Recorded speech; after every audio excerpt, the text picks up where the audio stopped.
name is Father Jason Hage. I've been ordained 4 years, and I just want to share with you today my vocation story. A lot of people will come up to me on the street and say, hey, why'd you become a priest? It's a hard question to ask, but I hope to share a little bit with you today just about my own story. So first of all, when I grew up in a loving family. Grew up in Brockport, New York. I have 2 brothers and a sister. Mom and dad are awesome. When we were growing up, Mass was super important. My parents were like, if you're going to live under this roof, you got to go to Mass every Sunday, and we did. But I never found much of a connection from the time we were at Mass to the rest of the week. And so the faith was kind of distant for me. God was something distant for me. And all the way up until my junior year in high school, I never really understood what my faith was about. I actually came to a point in my life where I wasn't even sure if I believed in God. I wasn't sure what he really wanted to do in my life, if he even existed. And so I came to a crossroads in my junior year in high school, and where I kind of felt this sense of kind of walking the line. So I was kind of holding on to some of the things my parents had raised me with.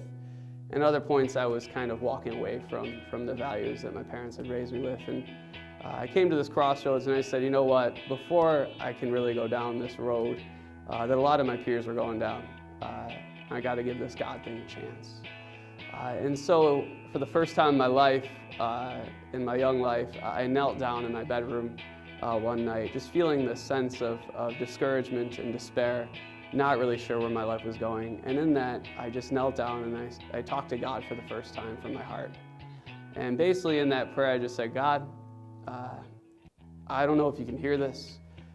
I don't know if you're even there, but I'm going to give you a chance. Before I go down this road that many of my peers are going down, I just want to give you a shot because I feel this longing in my heart, and I feel like everything that my peers are doing is not going to fill that longing in the end. So I just want to give you a try. And whatever happens, happens. I'm open. It's a dangerous prayer to pray. From the moment I prayed that prayer, a couple people came in my life in the next couple weeks that said things to me about God and what God thought about me that just totally crushed me in all the right ways. It was like I got hit by a truck and my life was just turned upside down because it's the first time that I realized that God knew my name. God is pursuing me. God is madly in love with me, and that he wants a relationship with me. And it was that moment of my first conversion that really changed the whole direction of my life. And for the first time in my life, ever since I opened myself up to the Lord like that, I began to experience life in a way I never have before. I began to enjoy life. My younger brother and sister said to me after watching me go through this conversion a little bit, they said, what's different about you because you're actually like nice? And I didn't think I was a bad person before, but they just said, you're really like enjoying life, like you're full of joy. And the more I got to know the Lord, the more I got to know about my faith, the more of that joy welled up from within. I knew this joy was a joy that this world couldn't give. I knew it was a joy that no one could take from me because it was given from God the Father. And the more I said yes to God, the more of this joy he shared with me. So as I went into my senior year in high school, again, I played a lot of sports, like most high school students, but my main sport was hockey. We ended up winning 2 sectional titles and a state title. We won the New York State title my junior year.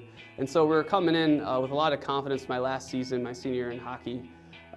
And as I was going through, a lot of my hockey friends started to notice there was a difference in me. Started to make different decisions, make different choices. I wasn't going to the parties. I wasn't doing all the things that they were inviting me to do. And it wasn't because I was judging them. It was just because I just no longer wanted that stuff anymore. I just wanted the Lord. I wanted to live a life of virtue, a life of faith. And as they kind of watched me go through this, they began to notice the change in me. And they began to say some pretty profound things to me. And towards the end of my senior year in high school, as I was kind of praying, it was the first time that I ever felt attracted to the priesthood. And let me tell you, like, my family is not one that was like praying for a priest in the family, so this was a huge shock to me. I never imagined myself becoming a priest ever. If you would have told me when I was a junior in high school that one day I'd be a priest, I would have laughed you out of the room. I'd have been like, you're crazy, get out of here. Like, there's no way that I could ever be a Catholic priest. Like, I love God, I love my faith, but that just seems like too much. And I almost feel like so unworthy of that. I don't feel like I could ever do that. But once I started to feel this attraction to the priesthood, it never left me. Even as I went to college at Xavier in Cincinnati, I played hockey there as well. Even as I went through my college days, it was like a light knocking on the heart that never left me. It was just this like gentle invitation. And there were certain points in my college career where I was like, yeah, okay, I'll consider it. And then there was a lot of parts of my college career where I was like, I want nothing to do with this. Just kept pushing it away. And I was trying to push it away pretty hard until I went to confession. In college, I had been avoiding a confession for some time, and I had done some things I wasn't proud of. And I was kind of like scared of the idea of going to confession. I went to confession after my friends kind of begged me to join in with them in this retreat day. And I shared a lot of stuff with the priest that I thought I was just going to get not a good reaction from him. But instead of him like acknowledging kind of the wrongfulness of what I had done, he heard all this stuff and he looks me in the eye and he goes, "You'd make a really good priest." And I was just blown away, again, shocked by God's mercy. How could God still want me to be a priest, even though I'm pushing him away and I'm pushing this call away, and I don't want it at certain points, but there's a part of me that really does. And after that priest said, "You make a really good priest," I left that confession, I just broke down in tears, sobbing, and I'm like, geez, God, like, you're just so merciful that you even call the sinners in this world to lead your people. And so my junior year in college, 4 of my best friends sat me down, they're like, "Dude, how long are you gonna run?" I'm like, "From what?" And they're like, "Dude, don't play games. How long are you gonna run from the priesthood?" And it took those people who really knew me to kind of confront me with it. And they really encouraged me to stop running. So I ended up meeting with a spiritual director on campus, a Jesuit priest, for a year. At the end of that year, it became pretty clear to me that I needed to take the next step and apply to seminary after I graduated from college. Now, I was still kind of bargaining with God because I still wasn't so convinced that I'd make a good priest. I was actually kind of at odds with God at certain points. I'm like, do you really know what you're doing here? Like, do you know who I am? Do you know who you're calling? And but I just said, no, I just got to trust this. And so I bargained with God. I said, listen, God, like, I'll apply to seminary. I'll try it out for a year or two, because I always heard it was just a place to go to discern more deeply the call. I said, I'll go for a year or two, and then after that, I'll just get out. At least I gave you a chance. I gave you some time, and then I'll get out of seminary. I'll go on the rest of my life. At least I gave you some time. Well, I got in my first year in seminary, and the Lord just totally captivated my heart with the promise of what the priesthood is, what he was calling me to be, how he was relating to me so intimately that my heart was just filled with even more of that joy that I knew at my initial conversion way back in high school. And the more I tasted that joy as I continued to say yes to the priesthood, the more I wanted to share this joy with others through my priesthood, because I knew this joy doesn't come from anywhere in this world, but from above. And so as I said yes to the priesthood more and more through my seminary career, the Lord just continued to surprise me. At times I would still want to step back and step away, but once I opened myself back up to it, the Lord would continue to surprise me with how much he was equipping me and had already equipped me with gifts for service in his kingdom. And I can tell you, after 4 years of being a priest, I had all these thoughts of what I thought priesthood would be.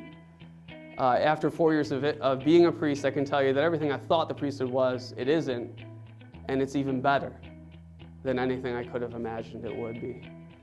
God, it's like I have a front row seat every day as a priest to what God's doing in people's lives. And it's the greatest privilege and honor I could ever hope for in my life, to see people open their hearts up to God because I show up. John Paul II in Pastoral Stabos Vobis, in his letter on seminary formation, said that the personality of the priest is the bridge to Christ. That it's only through our personalities, through our humanity, that people will come to know Christ. And so I would just encourage you, if you're discerning out there, like if you feel called, don't feel like you have to be something that you're not. God calls you as you are, for who you are, because he wants to use your humanity, your personality as a bridge to relationship with him. And so if you're discerning, don't be afraid to open your heart to him, even just a little bit. All he needs is a little bit, and he'll take that and he'll do great things. He'll make things happen in your life that you could have never hoped for or even imagined. I always tell people that, you might have a dream for your life, like I did when I was growing up, but God's dream for your life is so much greater. And if you just say, Lord, yeah, this is what I want, but now I want to know what you want. And when you begin to ask that and say, Lord, I want to know what you will, and I want to know how you're at calling me and inviting me to be generous with my life, once you start asking that and you start to be generous, God will never be outdone in generosity. Once you say yes, he's always going to blow you away with everything that he will lay out for you, all because of your generous yes. So consider it.